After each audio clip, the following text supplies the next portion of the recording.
السلام عليكم ورحمة الله وبركاته. بسم الله والحمد لله والصلاة والسلام على أشرف رسول الله وعلى آله وصحبه أجمعين أما بعد.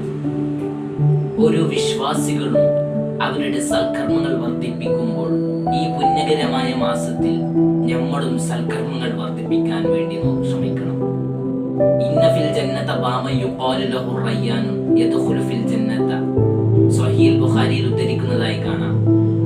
ഈ റമദാൻ മാസത്തിൽ നമ്മുടെ വിശപ്പിനെയും ദാഹത്തിനെയും കാത്തു സൂക്ഷിച്ചവർക്ക് നാളെ അന്ത്യദിനത്തിൽ അല്ലാഹു തആല പ്രത്യേകമായി ഒരുക്കി വെച്ചൊരു കവാടമാണ് ബാബുർ റയ്യാൻ. ഈ ബാബുർ റയ്യാനിൽ നമ്മളേവരും കടക്കണം. അതിന് അല്ലാഹു തൗഫീഖ് നൽകുമാറാകട്ടെ. ഇതിനെന്താ ചെയ്യേണ്ടത്? നമ്മൾ ഒരുപാട് വിശന്നിരുന്നത് കൊണ്ട് നമ്മളുടെ നോമ്പ് സ്വീകരിക്കണമെന്നില്ല.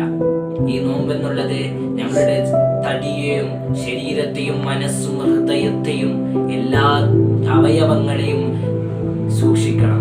അതായത് നന്മകളിൽ നിന്ന് വർദ്ധിപ്പിക്കണം, തിന്മകളിൽ നിന്ന് വെടിയണം.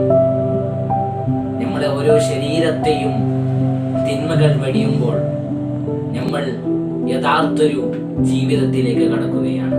അതായത് ഈ റമദാൻ മാസം നമുക്ക് നാളെ അനുകൂലമായി സാക്ഷി നിൽക്കണം. ഈ റമദാൻ മാസം നമ്മുടെ ജീവിതത്തെ ഒരു മാറ്റം വരുത്തുന്ന ഒരു നല്ലൊരു ജീവിതത്തിലേക്ക്, മുന്നോട്ടുള്ള ജീവിതത്തിലേക്ക് ഒരു നല്ലൊരു വഴിയാക്കി തീർക്കണം.